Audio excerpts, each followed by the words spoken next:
January 14, 2026. A new question is echoing through the halls of American industry. Is this the year U.S. manufacturing finally stages a real comeback? For decades, factories closed and jobs moved overseas. But now, the tide may be turning. Companies are starting to see America as a place to build, not abandon. This shift isn't nostalgia. It's a response to a changed global landscape. The old model of chasing the cheapest labor is losing its appeal. Today, factors like stability, speed, and risk are just as important as cost. We're seeing real investments. Robotics, automation, and advanced tech are transforming what it means to be made in America. The new factories aren't the grimy assembly lines of the past. They're high-tech, efficient, and need skilled workers. Boardrooms are making decisions that could reshape communities and create new opportunities. The global supply chain is being rethought. Proximity to customers is now a major advantage. This isn't just talk. Companies are putting money on the line. The potential renaissance is about strategy, economics, and a new vision for American manufacturing. 2026 could be the year the U.S. reclaims its industrial edge. The story is no longer about decline, it's about a quiet revolution. What's pulling companies back to the U.S.? Tariffs are a big reason. Importing goods, especially from China, has become more expensive. For many businesses, making products at home now makes financial sense. The U.S. market is massive. American consumers account for nearly a third of global spending. Being close to this market means faster shipping, simpler logistics, and quicker response to trends. Tariffs act as a stick, while the huge U.S. market is the carrot. Companies want resilience after years of supply chain shocks, pandemics, shipping crises, and geopolitical tensions. Producing in America gives them more control and less vulnerability to global disruptions. Reshoring is about stability and predictability. The logic is simple: serve your biggest customers from your own backyard. The renewed interest in American factories is a rational response to a less predictable world. It's not about politics, it's about survival and profit. The era of fragile, far-flung supply chains is ending. The first wave of investment isn't about building new factories, it's about upgrading the ones we already have. Companies are pouring money into existing facilities, adding robotics, automation, and new software. It's like renovating a house before building a new one. Upgrades deliver results fast, without the years-long wait for new construction. This strategy boosts output and competitiveness almost immediately. These investments signal a long-term commitment to U.S. manufacturing. Companies wouldn't spend millions upgrading if they plan to leave. Analysts see this as proof that reshoring is more than talk. It's real capital at work. Improving current factories lays the groundwork for bigger moves ahead. It's a test run for operating efficiently in today's U.S. economy. This is the foundation for a larger manufacturing revival. Upgrading old factories is just the beginning.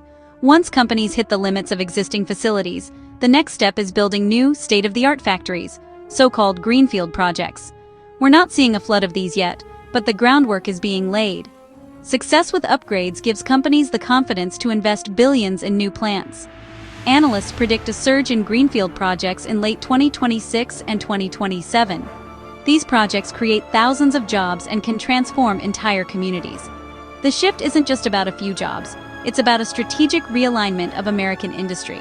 The cycle: upgrade, learn, then expand with new construction. This is how the industrial landscape is truly transformed. The next generation of advanced manufacturing centers is on the horizon. The American factory boom could soon become reality. Is the manufacturing boom real? Let's look at the data. The Producer Price Index is rising in North America, signaling strong pricing power for U.S. factories. More manufacturing projects are being announced across a range of industries, not just a few big players. The gap between what Americans buy and what U.S. factories produce is narrowing. Domestic production is starting to meet more of domestic demand. These aren't just theories, they're real-world data points. Factories are more profitable, new projects are up, and reshoring is having a tangible effect.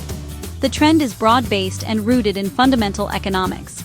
No single indicator tells the whole story, but together they paint a compelling picture. The signs point to a genuine revival, not just a temporary blip. Experts are increasingly optimistic about 2026. The industrial economy is showing real momentum. The manufacturing comeback is gaining traction. Not everyone is convinced a boom is coming. Skeptics point to the ISM manufacturing PMI, which has been shrinking, usually a sign of weak demand. Why build new factories if current ones aren't running at full capacity? In a typical cycle, companies expand only when demand is overwhelming. U.S. factories are still expensive to build and operate. Labor, regulations, and construction costs remain high. Critics argue that tariffs alone may not offset these costs.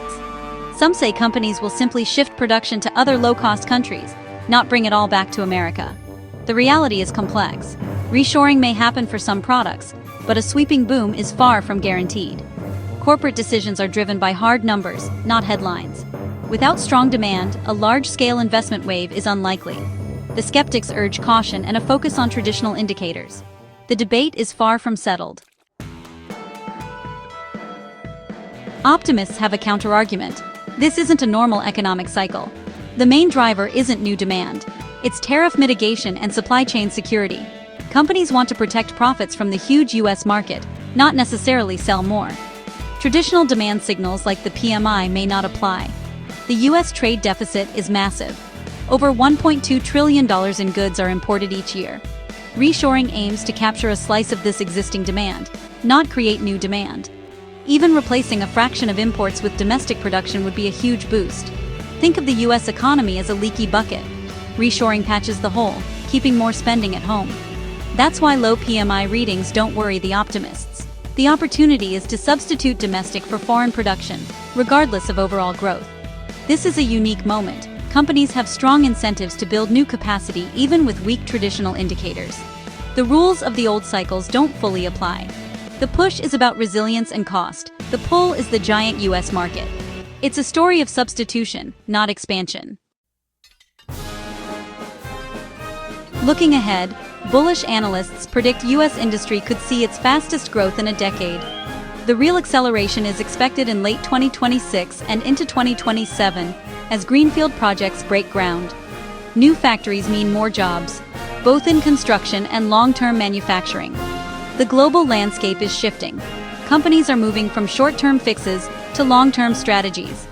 Reshoring is becoming a strategic opportunity, not just a reaction to tariffs. Defense spending is also expected to boost domestic manufacturing as the need for resilient supply chains grows. Government contracts could add another layer of support. The convergence of greenfield projects, strategic reshoring, and defense investment creates a powerful tailwind.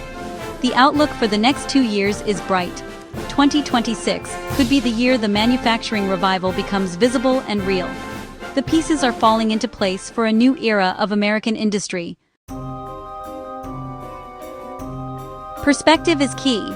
America's manufacturing decline took decades, and recovery will take time too.